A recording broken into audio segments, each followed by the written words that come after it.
O governo dizia, olha, vai aumentar tanto. Não tinha conversa. Então você simplesmente repassava o custo. Tinha toda aquela chiadeira dos clientes. Nunca um engenheiro de vendas tinha participado de uma reunião de diretoria. Eu fui o primeiro.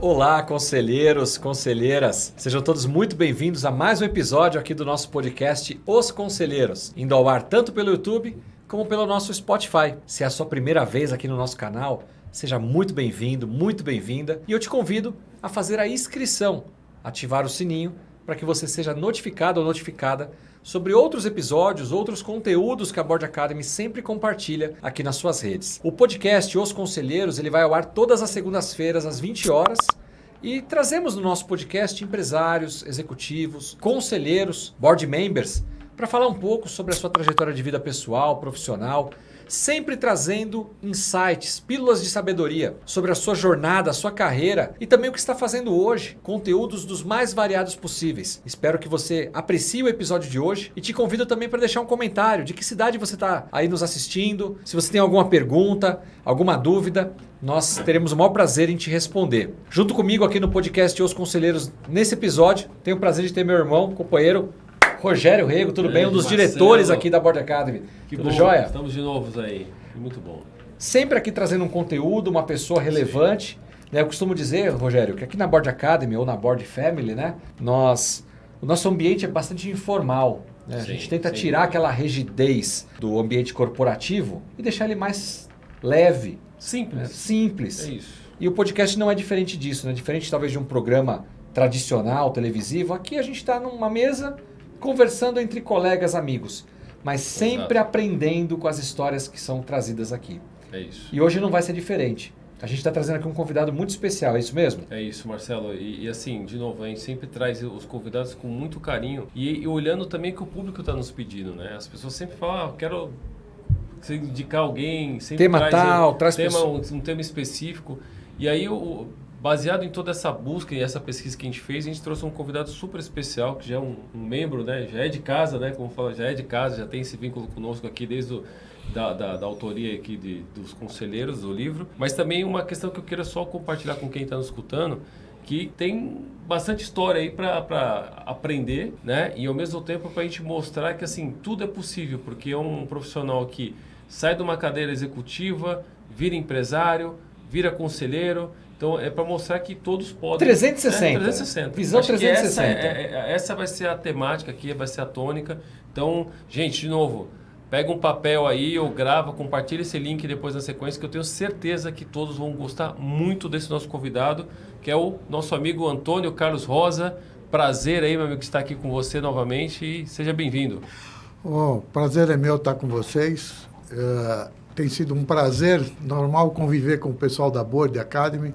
É um lugar onde a gente aprende muito. Quer dizer, a gente está sempre aprendendo, mas aqui na Board a gente tem ótimos exemplos, ótimos caminhos com executivos, conselheiros. Isso nos permite ter um desenvolvimento maior e mais rápido. Então, esse acho que é o grande mérito da Board e o sistema a qual realmente eu estou muito feliz hoje de estar participando. Que bom, Antônio, que bom. Seja muito bem-vindo, um orgulho para a gente, um privilégio poder estar com você hoje aqui. Enquanto o Rogério falava, eu estava aqui, minha cabeça estava dando algumas voltas, Rogério. Porque a gente aqui, Antônio, no podcast Os Conselheiros, a gente busca sempre traçar assim, a trajetória de vida pessoal e profissional dos nossos convidados, chegando ao ponto onde ele está hoje, né? E aí a gente desenvolve ali uma conversa sobre as atividades, os desafios, os cases de sucesso, enfim, que o nosso convidado ou convidada está vivendo naquele momento. Mas pensando em trajetória, tem uma outra trajetória que você também trilhou aqui dentro da Board Academy. A gente vinha conversando um pouco antes de iniciar aqui a gravação. Você começou na Board Academy lá pelo começo, pelo Board Starter, que é o nosso programa inicial para quem deseja entender um pouco da jornada do conselheiro, perfil do conselheiro, qual que é a rotina, né, os ritos ali do dia a dia do conselheiro. Board Starter. Depois do Board Starter, você foi para o PFCC, Programa de Formação e Certificação de Conselheiros. Aquele que te dá, de fato, um certificado de conselheiro. Programa mais parrudo que nós temos aqui, completo, né? Na sequência, ele fez o Conselho na Prática, que é a vivência experimental de um dia de conselheiro. E não cansado por aí, ele ainda entrou no nosso livro Os Conselheiros, participou do grupo de mentoria Masterboard. E o último feito do Antônio foi também fazer o programa avançado de conselheiros. Então ele fez toda a trilha, toda a trajetória Sim. que a Board Academy tem a oferecer aqui para um profissional. E como conselheiro, sem dúvida alguma, tem se destacado muito aí nas nossas formações.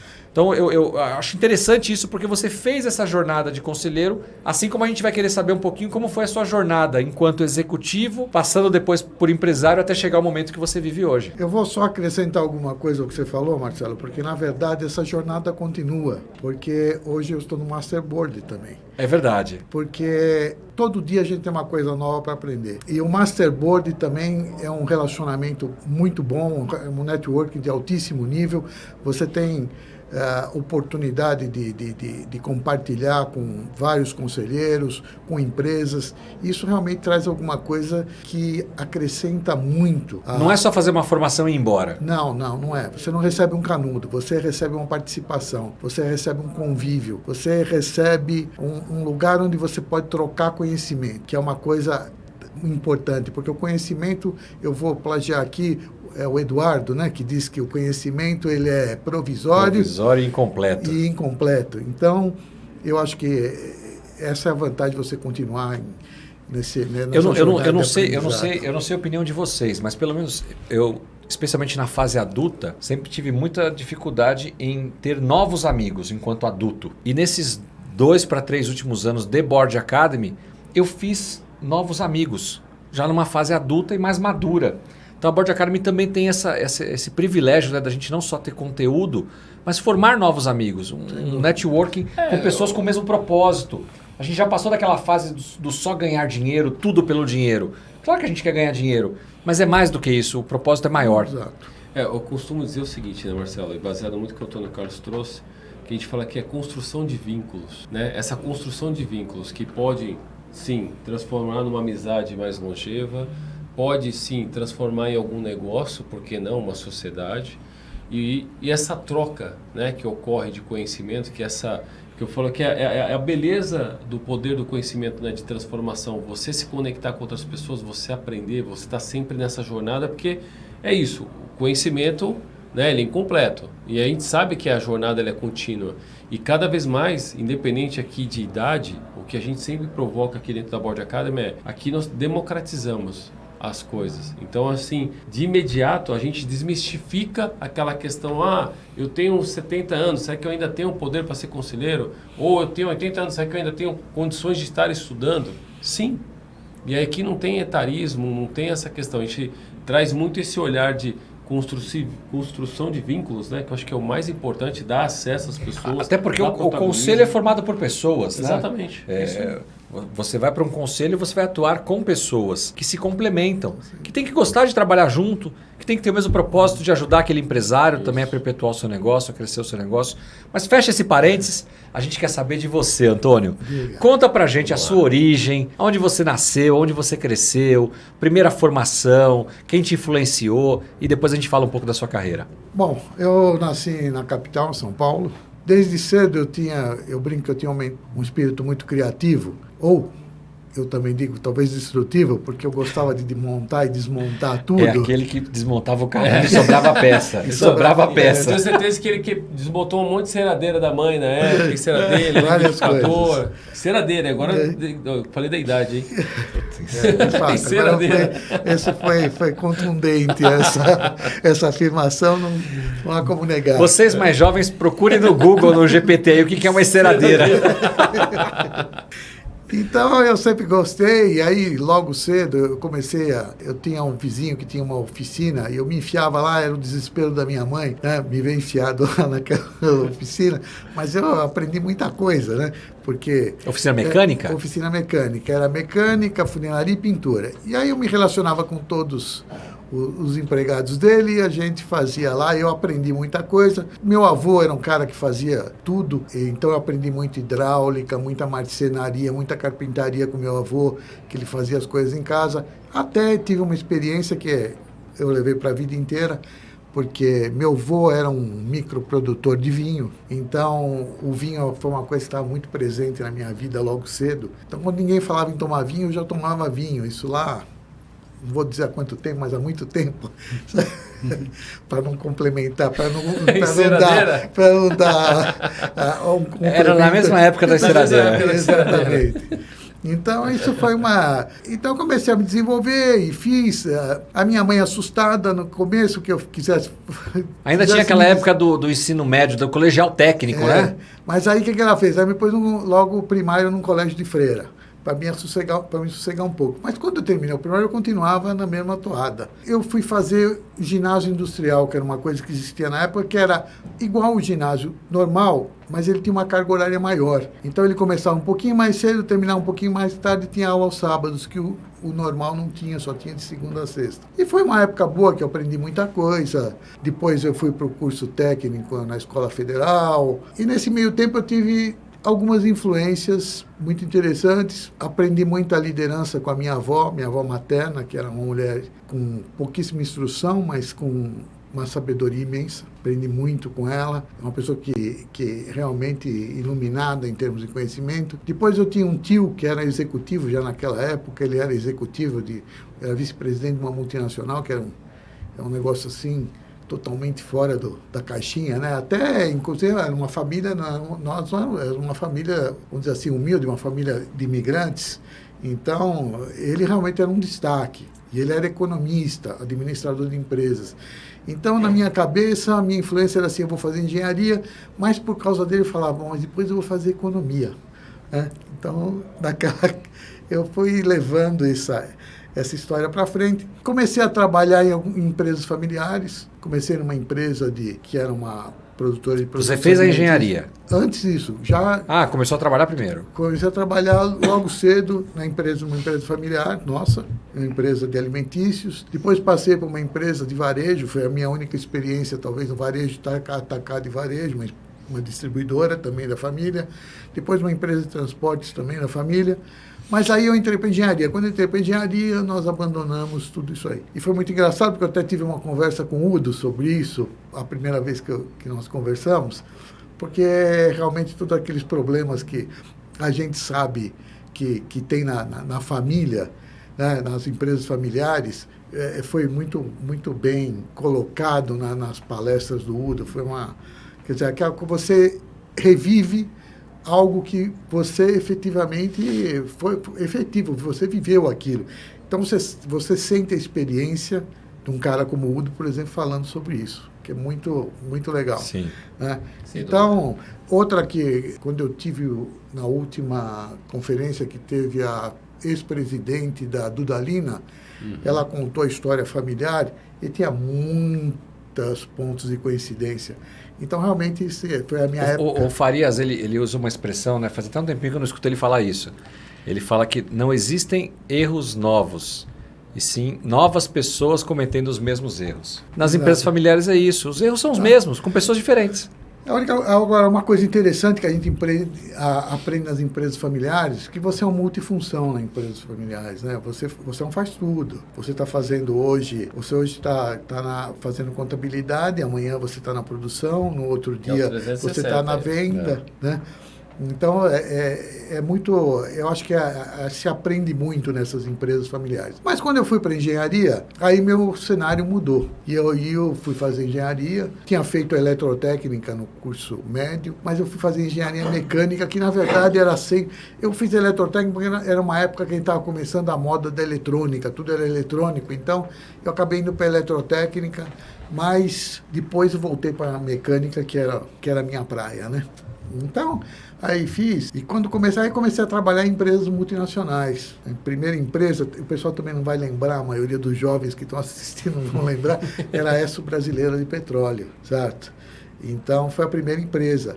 A empresa do Tigre, né? Exatamente. E aí, quando eu comecei a trabalhar, as entrevistas eram para os serviços técnicos de marketing, onde eu queria trabalhar, porque eu queria estar solto. Eu queria fazer minha engenharia, mas eu não queria ficar preso dentro de uma fábrica, eu queria estar solto. Então, serviços técnicos de marketing era um negócio assim que me agradava muito. E tinha vendas industriais. Na seleção, era para as duas posições. E e eles decidiram que, para mim, era vendas industriais. Eu, no primeiro momento, fiquei muito frustrado. Falei, porra, mas eu queria ir para serviços técnicos, está mais de acordo com a minha formação, tá, não sei o quê. Não, fui para vendas industriais. E comecei. Mas aí foi quando a primeira vez que eu pensei o seguinte, olha, como é importante a gente aprender coisas que a gente efetivamente acha que não vai usar lá na frente e nem vai gostar. Então, comecei a aprender, tive uma oportunidade assim, espetacular. Por quê? Porque aquele ano a ESSO decidiu fazer um amplo estudo de mercado, assim, uma coisa muito profunda, um trabalho gigantesco. E eu fui escalado para trabalhar nesse trabalho. Então, em vez de eu trabalhar com vendas, eu fui para o planejamento e análise de mercado. Eu aprendi muito, muito. Quer dizer, foi assim, eu me encantei com o que eu vi ali. Quer dizer, foi muito mais do que eu esperava. Então, aquilo superou as minhas expectativas, assim, tremendamente, né? Então, foi bom.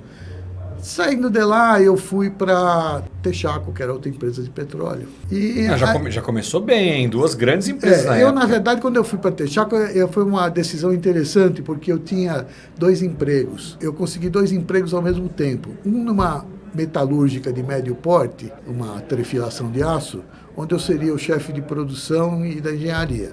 E outra era engenheiro de vendas e assistência técnica na Texaco. Eu ia ganhar mais na pequena empresa. Naquele momento, com uma grande dor no bolso, confesso, mas eu acabei optando pela Texaco porque eu achava que eu tinha mais oportunidades e, principalmente, eu não ia ficar preso dentro da fábrica, eu podia voar lá. Então, era o que eu queria. Eu queria estar voando. Então, foi. Eu comecei a trabalhar, então era vendas e assistência técnica. E como você sabe que todo mundo que começa numa empresa, você não recebe o filé mignon. Eles te dão o osso e depois os mais velhos vão ficando com a parte do filé mignon. Tá? Ainda é aquela geração que... Você pegou os piores clientes, o pior setor. Tudo aí. Eu costumo dizer que, para mim, olha só fazendo um parênteses para quem está nos escutando, acho que é super importante, né? A gente sempre tende a ter essa visão, né? Assim, de como você chega na empresa e fala, não, vou pegar só o que ninguém quer. Eu, particularmente, fazendo um parênteses aqui, eu gosto de pegar o que ninguém quer. Porque eu acho que aí você consegue ter um destaque maior, você consegue botar ali a sua impressão digital, você consegue modelar e falar assim, nossa, olha o que ele fez, olha, interessante, vou observar isso. Isso então, foi o que aconteceu, isso que você está falando foi o que aconteceu. Então, quando eu peguei aquilo lá, no começo me deu um certo desespero, assim, eu falei, onde eu fui amarrar a minha carroça aqui? Tem alguma coisa que não vai dar certo. Mas aí eu comecei a pensar, e foi aí que eu comecei a valorizar uma coisa que é relacionamento com pessoas. Porque eu precisava muito, tanto da minha equipe interna, para me dar um suporte adequado, como eu precisava desenvolver um relacionamento muito forte com meus clientes. Então, essa foi a primeira coisa que eu comecei a tentar fazer para tentar melhorar a situação. E a segunda, eu fui empregar aquilo que eu tinha aprendido naquele planejamento e na análise de mercado. Só que isso era uma coisa para um prazo um pouco maior, né?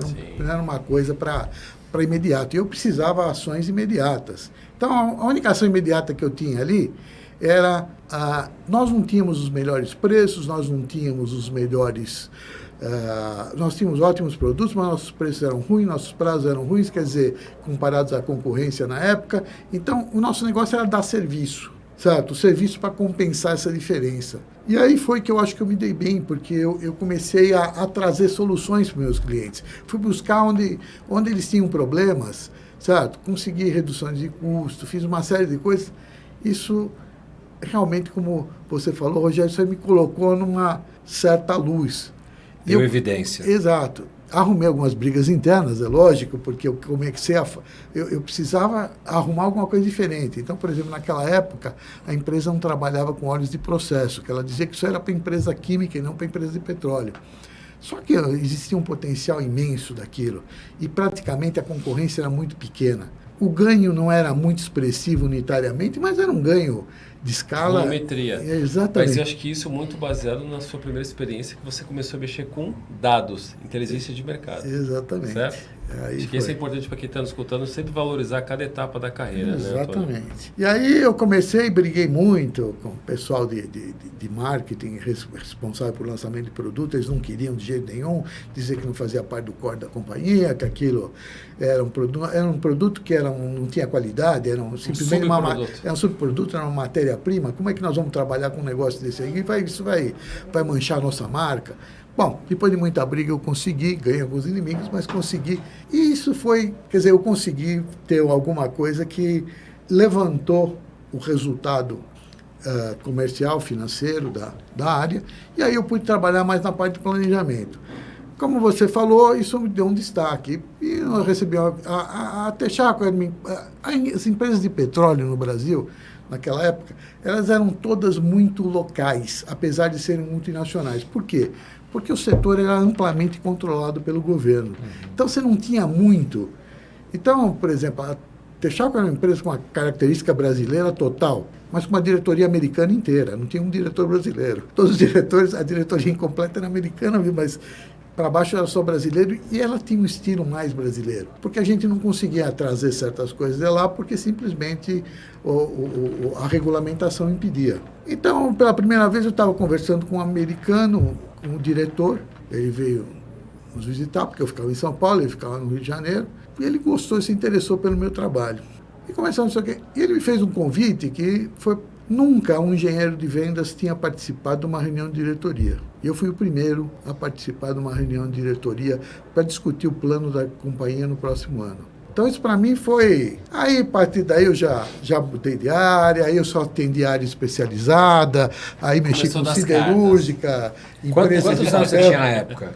Menos de 30, né? Na época eu tinha 22. Jovem ainda, muito jovem. Né? Então aí foi que eu comecei a voar um pouquinho mais alto do jeito que eu queria, comecei a fazer, depois saí de vendas, fui para uma posição que eu cuidava da parte de produto e mercado. Nesse meio tempo eu conquistei mais algumas graduações na área de engenharia, produção, tudo segurança. Isso em São Paulo? Tudo isso em São Paulo. E Antônio Carlos, uma coisa que eu queria fazer um parênteses, né? Como a gente está falando da década aí de 80, é isso aí. A gente vivia um momento econômico de hiperinflação. Total. Né? Imagina para donos de postos de gasolina, as empresas... Reprecificando todo dia.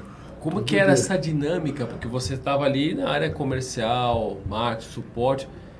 Se puder compartilhar, o que você fazia no modelo, né, econômico que a gente via tão intensamente, tão volátil, e comparando com os dias de hoje, né, o que você utilizava lá de gestão que pode ser aplicado no dia de hoje?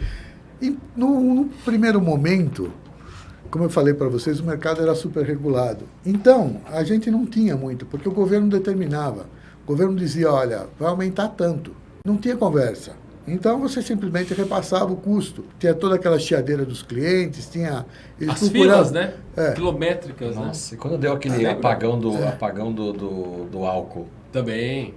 Isso aí eu vou chegar lá, pode ser uma outra história. Tem história. Aí, na verdade, quando caiu a desregulamentação, a primeira desregulamentação, que se desregulamentou os preços, foi um momento que as companhias elas saíram de uma zona de conforto. Então, aí você passou a ter que negociar com o cliente os preços de coisas que você não negociava. Quer dizer, na verdade, era um mercado vendedor. Não existia, você chegava e dizia para o cara, é assim, acabou. Ele comprava de você ou do outro, mas não tinha muito que fugir. De repente, você tinha que negociar tudo. Então, isso foi um chacoalhão nas companhias. Uma dinâmica diferente foi criada. Totalmente. Então, aí a gente começou aí sim... Você começou a valer serviços, começou a valer uma série de coisas que você tinha que fazer. Você tinha que tentar conquistar o cliente, prover para ele. Eram produtos que não eram produtos... Na parte de lubrificantes, as margens eram altas naquela época, mas na parte de combustíveis, as margens eram mínimas. Até hoje, né? Centavos. Até hoje. Então, qualquer coisa que você faz errado... Como o investimento na época era das companhias, os grandes investimentos, por que os engenheiros de vendas faziam, por exemplo, cuidar da parte de operações, porque a gente instalava equipamentos nos clientes para movimentar os combustíveis, etc. E eu era responsável, para cada cliente meu, eu era responsável por acompanhar o que o empreiteiro fazia, liberar a obra quando estivesse pronta, liberar o pagamento, essas coisas todas. Então, a gente começou a ter que rever tudo isso aí, né? E foi uma época bastante turbulenta. Mas foi uma época de muito aprendizado.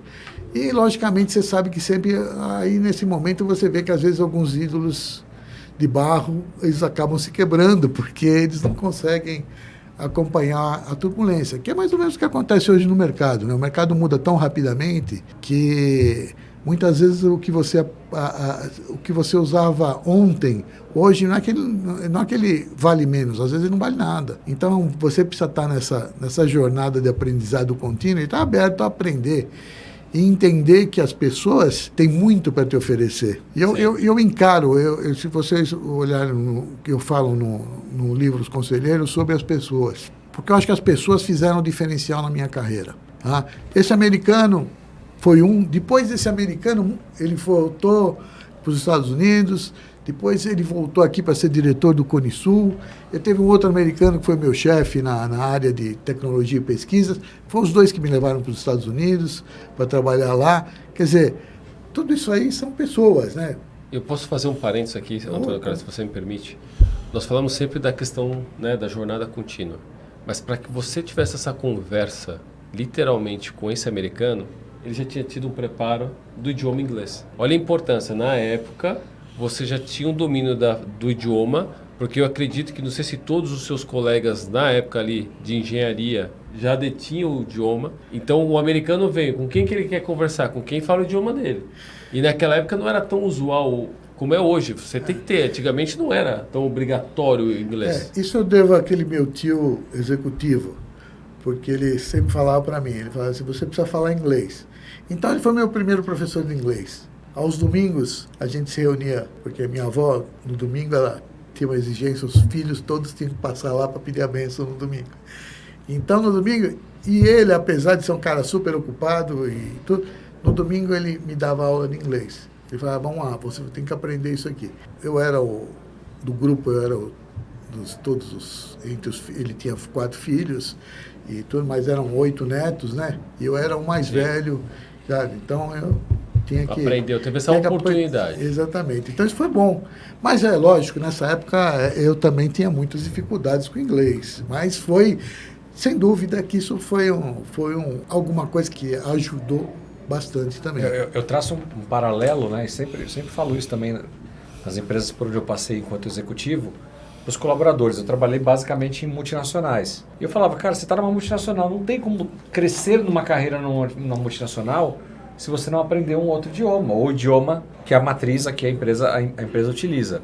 Trazendo para o chapéu do nosso conselheiro, não é a questão do idioma, mas um conselheiro que sabe zero, por exemplo, de finanças, ele não vai conseguir desempenhar um bom papel. Exato. Ou seja, tem alguns conhecimentos, alguns hard e soft skills que são inerentes, são obrigatórios para aquela profissão. Sem dúvida. Então, para quem vai trabalhar numa multinacional, saber um outro idioma. Para quem vai ser conselheiro, saber o mínimo que seja sobre finanças, sobre ESG, sobre parte jurídica, vendas, mapeamento de riscos.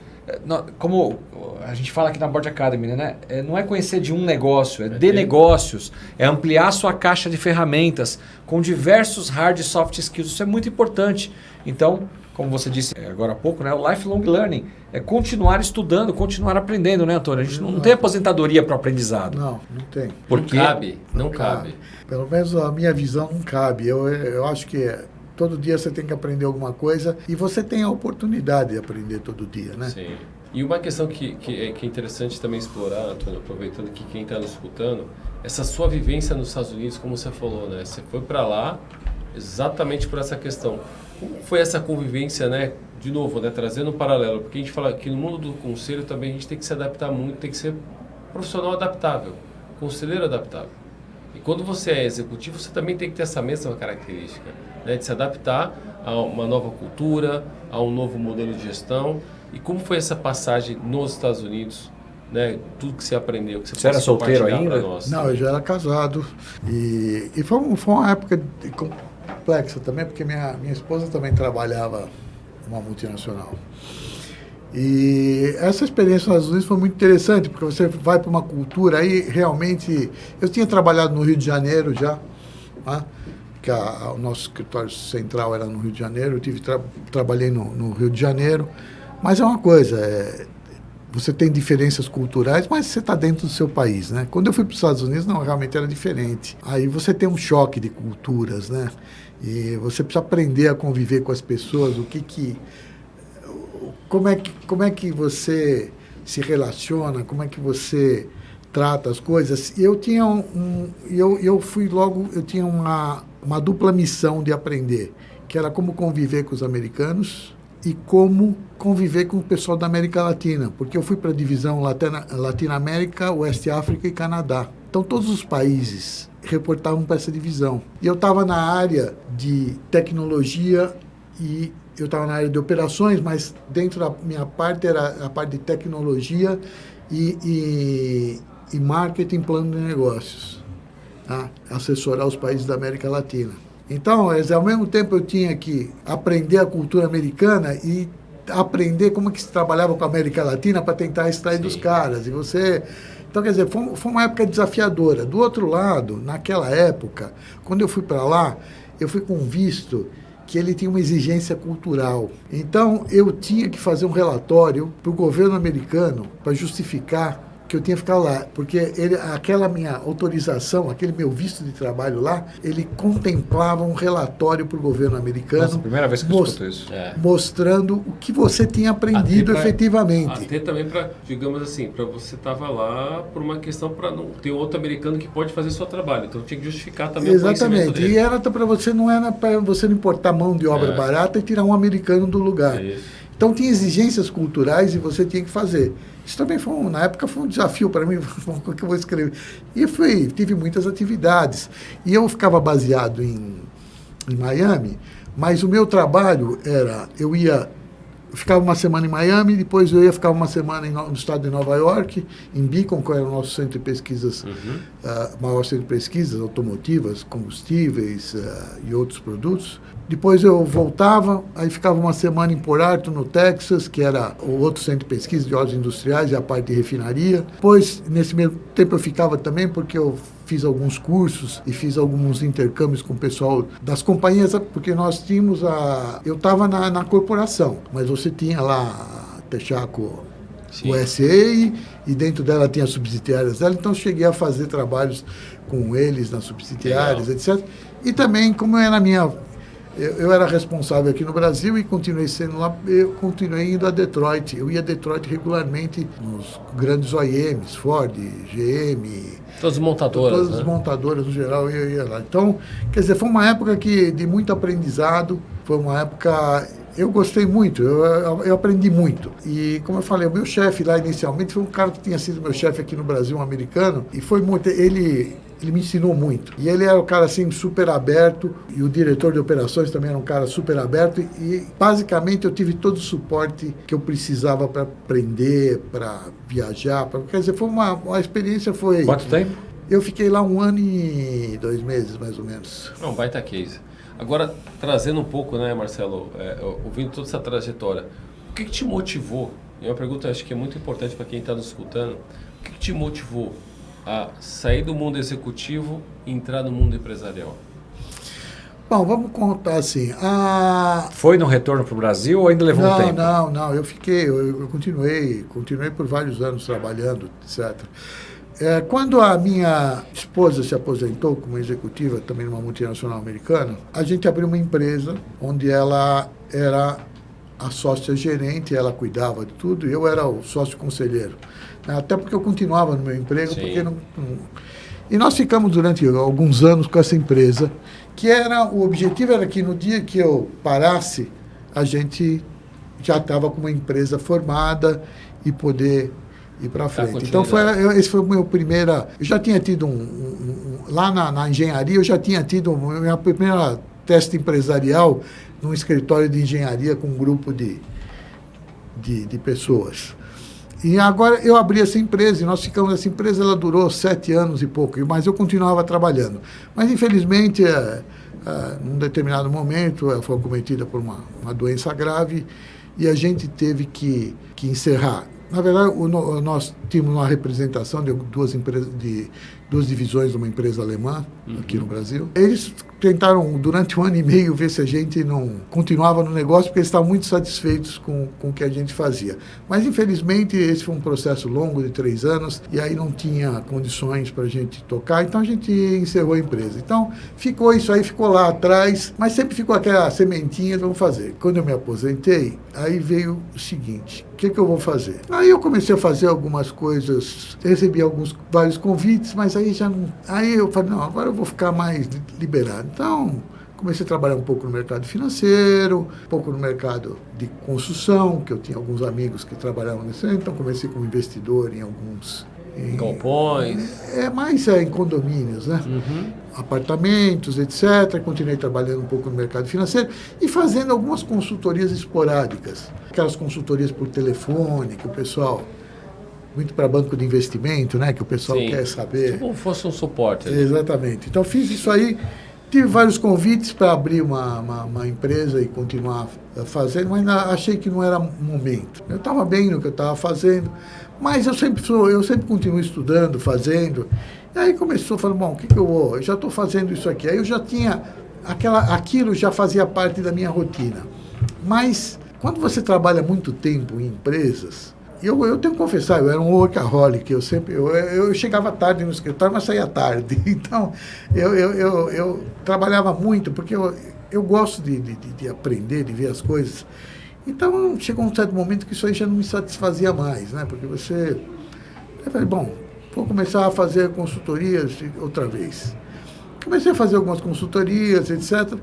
E agora, um novo projeto, onde eu me associei com algumas empresas, e estou fazendo algumas coisas com essas empresas também, que são empresas de consultoria. Mas aí voltado a qual setor, né?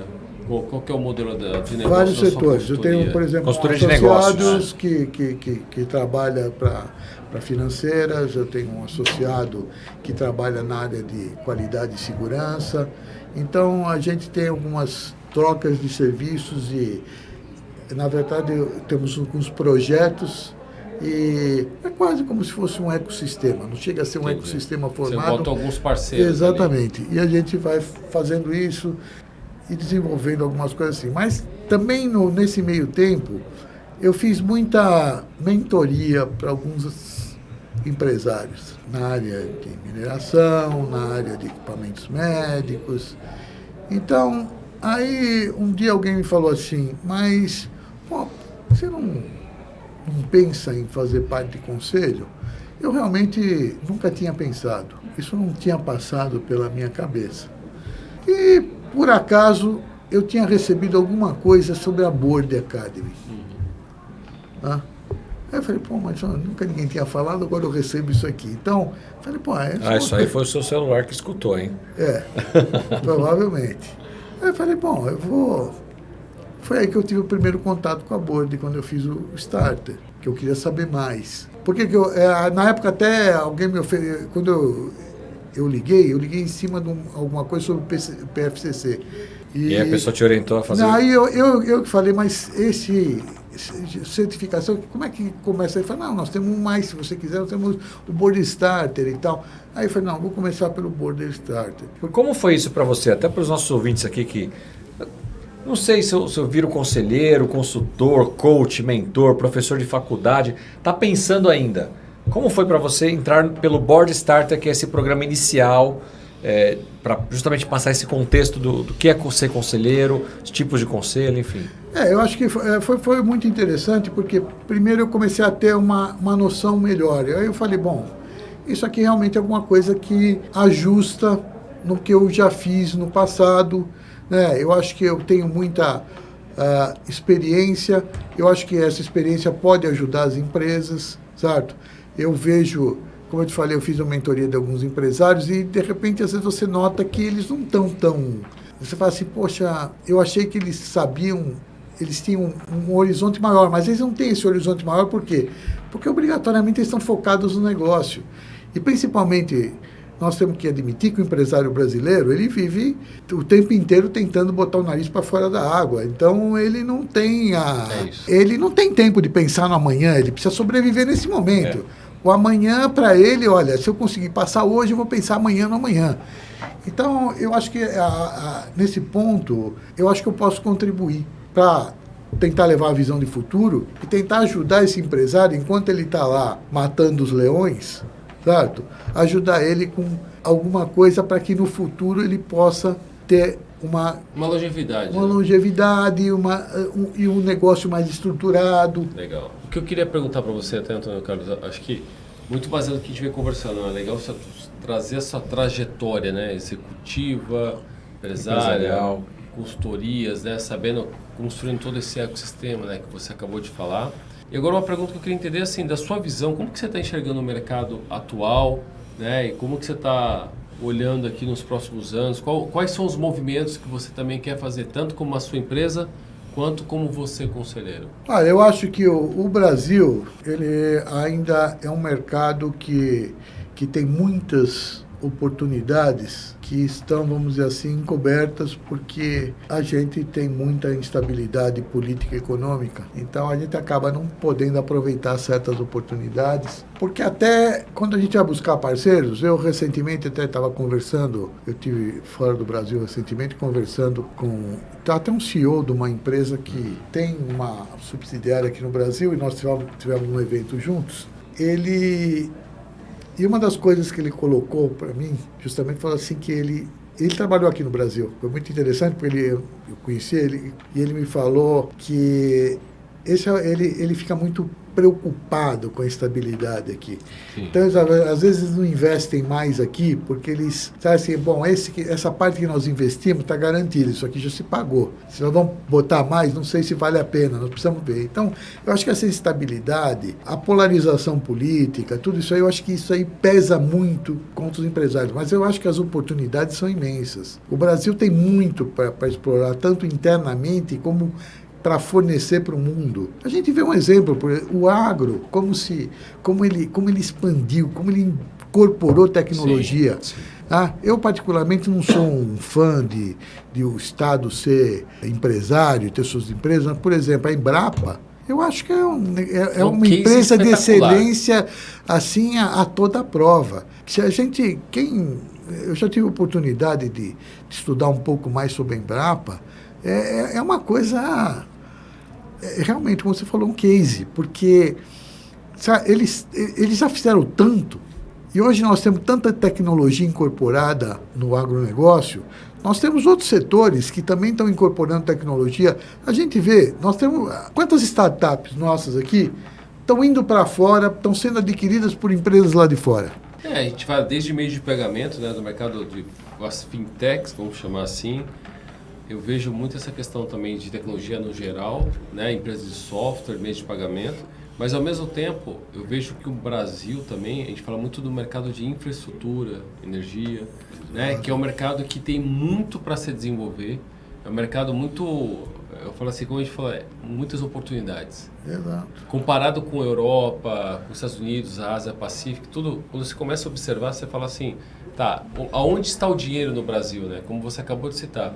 Quem olha de fora, olha o Brasil como uma extensão geográfica interessante, uma população interessante, o agro sendo parte principal do setor, né, dominante aí dentro do nosso PIB, só que ao mesmo tempo tem algumas oportunidades que as pessoas esquecem. Para mim, eu sou um cara que gosta muito de olhar a infraestrutura. Sem dúvida. Eu acho que a infraestrutura do Brasil tem muitas oportunidades. Como um país como o nosso, não tem uma malha ferroviária tão assim extensa, é pequena, a gente não tem cabotagem, né? A gente não tem ainda uma malha rodoviária a ponto de trazer mais negócio. Então, assim, você vê que tem muitas oportunidades, só que por uma questão política, e aí aqui a gente sempre fala que como bons brasileiros aqui na Board, até a gente faz questão de cantar o hino em todos os nossos eventos, para mostrar que assim, nós somos pessoas que querem que o Brasil dê certo. Sem dúvida. Independente do governo, nós somos aqui brasileiros fazendo o que o Brasil dê certo. O conselheiro ajudando uma empresa, ele está ajudando o país, porque essa empresa está gerando empregos, está pagando impostos, rodando a economia, né? Agora deixa eu fazer uma pergunta, Antônio. Você, com toda essa sua experiência, especialmente aí no setor de energia, de combustíveis, né, do petróleo, hoje no chapéu, seja de consultor como de conselheiro, você se vê confortável de atuar em qualquer segmento ou você levanta essa bandeira desse setor e você trafega melhor aqui? Como é que você vê isso? Como eu trabalhei na área comercial durante muito tempo, e a minha carreira foi, como eu mostrei para vocês, ela pula área comercial, área técnica, operações, área comercial, área técnica. Então, como eu tive muito na área comercial, eu convivi com muitos segmentos, siderúrgico, papel e celulose, a área de construção. Eu trabalhei com a indústria automotiva toda, desde autopeças até caminhões, trens, aviões, tudo. Então, eu me sinto à vontade. Trabalhamos, as empresas que eu trabalhei trabalham fortes no agronegócio também, então tive muito contato com o agronegócio. Depois, com os meus clientes, por exemplo, desenvolvemos muitos programas com o meu cliente da área automotiva com o meu cliente da área do agronegócio. Embora ele fosse não um cliente diretamente meu, mas de uma outra área, nós trabalhamos muitos projetos. Então, biodiesel, álcool. Eu trabalhei lá atrás, eu comecei trabalhando lá atrás no projeto do álcool. Trabalhei na primeira crise energética que nós tivemos, aí quando o petróleo deu aquela disparada. Trabalhei no Proálcool. Eu era engenheiro de teste, tinha carro a álcool sem ter posto para abastecer. Cheguei a comprar álcool na farmácia para botar dentro do tanque, porque não tinha. Imagina. Desenvolvimento, então trabalhei. Para o futuro, vai jogando. Trabalhei com as principais. Eu lembro dessa crise do álcool, meu pai comprando garrafinhas de álcool no supermercado, para colocar. E o álcool do supermercado, o percentual não é o adequado, né? Não. Então o carro soluçava, pulava e fazia de tudo. Ele fez lá uma mistura de gasolina com esse álcool e deu certo. Então foi uma época, então quer dizer, como eu trabalhei em muitos setores, eu me sinto à vontade para trabalhar em qualquer setor, mas por uma coisa só, eu vou te dizer. Porque eu sou uma pessoa que gosta de aprender, e eu gosto de aprender com qualquer um. Eu gosto de aprender, eu acho que às vezes existe um certo preconceito quando você fala em aprender. Você fala assim, eu vou falar com aquele cara lá, porque aquele cara é o papa da história. Mas às vezes não tem o papa da história. Mas tem aquele cara pequenininho lá embaixo. Às vezes o porteiro, ele te ensina muita coisa que você achou que ele não podia te ensinar. Mas a hora que você parar e raciocinar um pouquinho, olhar, você vai ver que ele tem coisas para te ensinar. Então acho que todo mundo tem alguma coisa para dar. Todo mundo. Então eu acho que esse fato de eu ter essa... Você é um bom aprendiz, um bom aluno. Exato. Então, e se você falar no meu livro, no meu capítulo lá dos conselheiros, você fala que o título inicial é aprendizado. Porque acho que a vida é tudo aprendizado. Então, eu acho que isso que me facilita. Então, eu vou atrás, eu vou ver o que é, vou tentar entender, vou conversar com as pessoas, sabe? Assim, bom, eu vi isso aqui, mas não estou entendendo como é que isso aqui... Vamos lá, vamos conversar. Então, sabe, eu acho que essa vontade de aprender... A gente fala muito da questão também, Antônio Carlos, da humildade. O conselheiro tem que ter a humildade de saber fazer boas perguntas, entender o contexto, né, ter essa adaptabilidade. E o que a gente vem percebendo cada vez mais no mercado, e aqui dentro da Board a gente faz questão, vai sentando na mesa de conselho, ter humildade de entender, absorver, ouvir, porque senão adianta lembrar que tem nada. outros conselheiros tão bons, tão experientes quanto ele ali naquela roda. Exatamente. Exatamente. Eu acho que isso é importante, até porque quando a gente vem do mundo corporativo, a gente chega em determinados níveis no mundo corporativo que a gente está acostumado mais ou menos, se você não determina o que faz, você influencia fortemente o que é feito. É verdade. Então, quando você vai para um conselho, a coisa é um pouquinho diferente, né? Porque que eu consigo entender que você tem que ser mais flexível, você tem que estar imbuído de que a sua vontade não obrigatoriamente ela vai prevalecer. Tem que ser o melhor para o negócio. Tem que ser o melhor para o negócio, exatamente. Então, eu acho que essa é um aprendizado grande, mas isso a gente precisa treinar isso. Se a gente não treinar isso, a gente não vai fazer assim. No outro dia a gente está dando ordem. Não, faça assim, faça assado, quando não. Não é isso, não. Você está aqui só para aconselhar e tentar explicar por que você está recomendando aquele caminho. Quer dizer, você volta a ser o que você é todo dia, né? Que a gente conversou. Você é um vendedor todo dia, né? A gente descobre, em certa época da vida da gente, que a gente é um vendedor. Você está todo dia vendendo alguma coisa. Você vende seu conhecimento, você vende seu serviço, você vende alguma coisa. Às vezes a gente até usa isso aí ironicamente. Eu lembro que uma vez eu usei isso aí numa reunião de engenharia e falei para o pessoal, olha, e nós estávamos com um problema muito sério, envolvia 4 países. Eu falei assim, olha, Hoje só sou vendedor, então, mas eu vou dar uma opinião. Quando eu era engenheiro, eu faria isso assim, certo? Então, de fato, a gente na vida vai chegando, a gente é vendedor. Mesmo lá atrás, quando você acha que você não é vendedor, você é vendedor. E, na verdade, no conselho, você vai ter que vender a sua ideia, certo? E vai ter que estar aberto a entender se a sua ideia realmente é a melhor. Ou se a sua ideia, se você conseguiu entender o negócio, que é outra coisa importante, você entender, conversar com as pessoas, não ter aquela um pouco de empafe e falar, bom, isso aqui eu já sei. Não, você não sabe. Eu vi uma implantação de SAP, onde os caras implantaram o negócio, e aí no dia do faturamento o cara falou, não dá para faturar. Como não dá para faturar? Não dá. Porque simplesmente alguém esqueceu de conversar com o operador. Só que o operador, ele podia ser, na hora da pesquisa, o elo fraco do sistema, mas na hora do faturamento ele era o elo forte. Simples. Não, e essa visão, né, que você está trazendo, Antônio Carlos, para quem está nos escutando agora, a gente sempre fala, todo o processo ele tem que estar com esse nível de envolvimento, né? Você ter essa visão 360, né? Você vai implementar seja um RP, entenda todas as bases, do início ao fim. Você vai sentar na mesa do conselho, entenda o contexto, quais são as dores de fato daquele negócio, qual é o objetivo dos acionistas, porque senão vai ter problema, você não vai conseguir influenciar. E você trouxe um negócio que eu acredito muito. Todos nós aqui somos vendedores e para mim a profissão que sempre vai perpetuar no mundo empresarial, corporativo, são os vendedores. Porque por mais que tenha aí a inteligência artificial, vai precisar de vendas, vamos precisar de gente vendendo. E cada vez mais, independente do seu nível hierárquico, as pessoas vão ter que ter essa habilidade de... A venda que eu falo não é venda propriamente ali, é a persuasão, é o poder de influência, é a negociação, né? É a humildade. Então, assim, você começa a entender que vendas não é só um processo de entregar esse produto para você ou um serviço. Tem todo um contexto por trás para chegar. E aí eu sempre falo que isso aqui, a inteligência artificial ainda não tem como substituir. Não. Essa questão de venda, de relacionamento. Como você falou, que era muito voltado para B2B, mas era você com outra pessoa. Sem dúvida. Só representando entidades jurídicas, mas era pessoa para pessoa. Por isso que eu falo que aqui é human to human, ou pessoa para pessoa. Esse é o modelo de vendas. Então, por isso que quem está escutando, gente, invista em ser mais vendedor, cada vez mais. Mas vamos lá.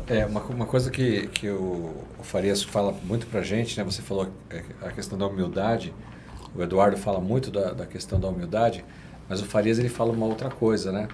Que por melhor comunicador que eu seja, por melhor influenciador, capacidade de comunicação, persuasão, enfim, conheça de negócios e tudo mais, no final das contas, do outro lado da mesa tem um empresário que tem o seu patrimônio ali. Então, a decisão de fazer ou não fazer é dele. Talvez o colegiado do conselho tenha tido uma ótima solução para determinado assunto, tenha recomendado isso, e é o melhor para a empresa, mas ainda assim o empresário quer ir por outro caminho. E a gente vai ter que viver, às vezes, com essa frustração de que, enquanto no mundo executivo eu faria, eu estou vendo que o carro vai bater no muro, eu estou vendo, está claro, mas o empresário vai bater, porque o carro no muro, para mim, é um desastre. Para o empresário pode ser um aprendizado. Isso difere. Nós somos conselheiros como guarda-reios. Isso, para protegê-lo. Mas muitas vezes ele vai querer bater. Vai entender. E vai olhar aquilo como um aprendizado, diferente de como nós olhamos que aquilo seria uma coisa ruim. Né? Por isso ele é o empresário e nós somos o conselheiro, talvez. O empreendedor tem muito esse apetite, né? Para o risco. Exato. A gente está ali muito bem colocado, como guarda-reio, para evitar que ele cometa riscos. Mas uma empresa só existe em meio a um risco. Sem dúvida. A gente falou aqui do risco Brasil.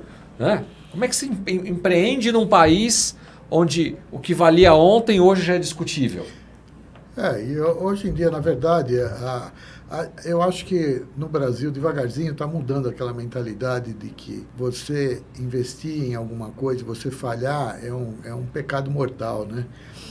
Porque, por exemplo, eu quebrei, sucesso, né? Eu quebrei, é uma vergonha total. Não, peraí. O sucesso do americano está aí, né?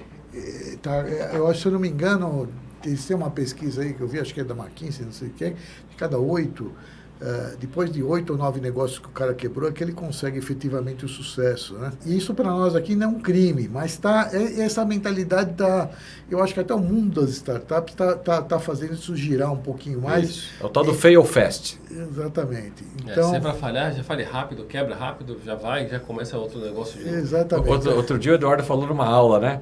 Ele falou assim, cara, o cara tá descendo ele tá descendo a montanha, a trajetória deu errado, já tomba na hora, vai deixar pegar 80 km por velocidade para cair lá embaixo? Já para. Já para. É isso. Mas uma coisa que você trouxe também, que a gente fala, né, Antônio Carlos, a cultura. Como é bom a gente falar também da questão de prosperidade, do empresário também prosperar, né? Que as pessoas falam assim, não vou ser empresário porque é muito difícil empreender no Brasil. É difícil, mas é difícil também ser executivo. É difícil também ficar sem trabalho. Então, se for pensar assim, todos os pontos têm suas dificuldades. Ônus e bônus para todo mundo. Exatamente. Só que para você empreender no Brasil, existem algumas competências que a gente sempre fala, algumas habilidades que são fundamentais. Essa mentalidade, né, de pensar diferente, de saber que tudo tem um risco, que a sua vida não vai ser só aquele dia, o 15, dia 30. Né? Quando você é executivo, você tem lá dia 15, dia 30 e está tudo certo. Tudo resolvido. Vai para casa e está tudo certo. Quando você é empresário, não. Aquilo que você falou. É uma jornada contínua. Então você acaba tendo algumas habilidades que você não foi exercitado lá atrás, que você vai ter que empreender, entender. E a partir do momento que você é empresário e vai ser conselheiro, é muito interessante essa habilidade também, porque você sabe o outro lado da mesa. Não que também ser executivo e ser conselheiro. Cara, eu acho que esse blend, essa mistura, faz todo sentido para a empresa. Imagina você ter um conselheiro que é executivo, imagina você ter um conselheiro que é empresário. Ajuda muito. Essa mistura, essa química, cara, não tem... É algo que eu acho que todos os empresários, que aqueles que estão escutando aqui, experimentem nas suas empresas. Né? A gente tem uma empresa aqui, a Level to Board, que faz exatamente isso. Implementação de governança e contratação de conselheiros. Então, isso mostra o quanto o país entende e os empresários começam a entender os benefícios de ter pessoas, né, com o seu nível de capital intelectual que possa ajudar na perenidade, de novo modelo da empresa. Enfim, aí tem várias coisas legais. Antônio, a gente está chegando a 1 hora de conversa. O tempo aqui parece que acho que o relógio passa mais rápido do que o normal. Né? Mas tem aquela pergunta que toda entrevista a gente faz aqui e não pode deixar de fazer para você. Você que então já trilhou aqui a trajetória executiva, a trajetória empresarial, de consultoria e hoje também enveredando aí para o lado dos conselhos, né? Como conselheiro de empresas. Se você tivesse que escolher hoje, dentro de toda a sua experiência, né, uma bandeira para levantar, assim, eu levanto a bandeira das empresas familiares, eu levanto a empresa do processo sucessório, eu levanto a empresa da abertura de mercado, eu levanto a bandeira do ESG. Qual que, para o público que está nos assistindo, né, olhar para o Antônio e falar assim, ele é um conselheiro, ele é um consultor, ele é um profissional que pode ajudar a minha empresa com isso. O que seria isso ou estes itens que seriam os mais preponderantes? Eu acho que eu sou... eu falei de vendas, todo mundo é vendedor, etc. Mas eu acho que eu sou essencialmente um desenvolvedor de negócios, porque eu sou um agregador de conhecimento. Então, a venda para mim é só alguma coisinha. Eu sou um cara que gosta de trabalhar no negócio, eu gosto de criar um negócio desde o seu comecinho até observar o resultado dele. Então, eu diria que o desenvolvimento do core da companhia, como ela crescer, como ela olhar para o futuro, inovação, novos caminhos. Eu fiz muita inovação. Eu fui gerente do Centro de Tecnologia da Chevron, tinham 4 no mundo, eu era gerente de um dos 4, e trabalhei com um pessoal fantástico, sempre trabalhei muito com inovação. Falei para vocês lá no começo da minha carreira, tentei os olhos que ninguém queria, e consegui fazer muitas coisas, que foi muito na área da inovação. E eu acho que é interessante, porque a área de inovação, por mais que a gente fale, ela ainda é contestada. Porque quando você fala em inovação, você está tirando as pessoas da zona de conforto. Então, isso aí mexe muito com as pessoas. Então, essa é uma área que eu acho que eu posso contribuir muito. O desenvolvimento do negócio, a inovação, tá? São áreas que eu acho que eu realmente trago uma expertise, eu trago uma experiência lá de trás, certo? Lá do comecinho da minha vida, até mesmo aquelas coisinhas quebradas que eu não consegui montar de volta, aquela enceradeira, etc. Mas mesmo assim eu trago algumas experiências bem interessantes. Então eu acho que essa é uma área que eu me dei muito bem. Eu sempre consegui fazer, eu sempre fui assim apesar de trabalhar dentro de uma empresa, eu sempre fui um empreendedor, assim, para mim fazer coisas novas. Então, acho que a área de inovação, a área de desenvolvimento de negócio, são áreas onde eu posso contribuir muito. Perfeito. Tá? Muito bom. Obrigado. Antônio, quero te agradecer pelo prazer de... Eu já tinha lido, né, através do livro Os Conselheiros, a sua história, mas agora ouvindo também ela diretamente da sua boca e todos os nossos telespectadores aqui, ouvintes também, podendo conhecer um pouco mais do Antônio. A ideia do podcast é sempre levar conteúdo através da vivência, da experiência dos nossos convidados aqui na Board Academy, mas ao mesmo tempo te dar esse palco, essa visibilidade para que pessoas, empresários, né, Rogério? Exatamente. Possam te conhecer e quem sabe se interessar também pelo seu serviço, né, pelo seu conhecimento, seja através de se tornar um conselheiro, um consultor, um amigo, enfim. Caso você queira entrar em contato com o Antônio, você pode procurá-lo lá no LinkedIn, né? Antônio Carlos Rosa. Você vai encontrar... Talvez tenha algum homônimo. Se você tiver alguma dificuldade, pode procurar a Board Academy também. A gente faz essa conexão, essa ponte aí entre os dois. Antônio, muito obrigado novamente. Você é de casa, como o Rogério logo no início falou, né? Você é de casa.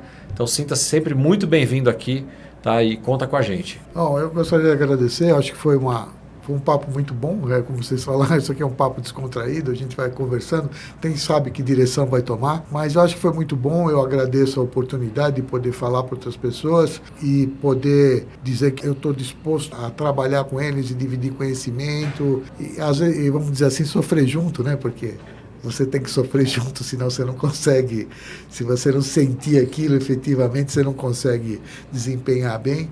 Então, eu acho que isso é muito bom, então foi muito bom, agradeço a vocês, Marcelo, Rogério, muito bom, muito obrigado, certo? E vamos em frente aí, continuamos firme aí na board, no Master Board e outros...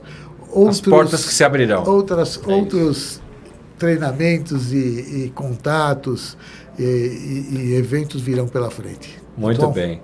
Rogério, obrigado, viu? Obrigado também pela parceria aí, pela condução, perguntas sempre bastante pertinentes que levam um conteúdo de qualidade aí aos nossos ouvintes e telespectadores. Obrigado. Sim, sempre um prazer e agradeço a quem está nos escutando. Muito bom. Quero de novo reforçar aqui, né, o quão importante é o conhecimento, né, Antônio? A gente está sempre celebrando aqui o conhecimento, que é o que transforma, que é o que vai mudar não só nós, mas acho que o nosso país como um todo. Então, quem está nos escutando, acho que celebra e comunha de todo esse contexto, né, de quanto é bom você estar sempre adquirindo novos conhecimentos e também estar fazendo novos amigos. Então, Antônio, muito obrigado mais uma vez aí pela sua participação, tá? Agradeço. Muito bom. E a vocês que estiveram conosco até agora, seja pelo YouTube como pelo Spotify, muito obrigado pela sua audiência. Se é a sua primeira vez no canal, te convido aí a fazer a sua inscrição e ativar o sininho para que você receba próximos conteúdos aqui da Board Academy. E nós nos vemos então no próximo episódio de Os Conselheiros. Um abraço. Tchau, tchau. Até logo, gente.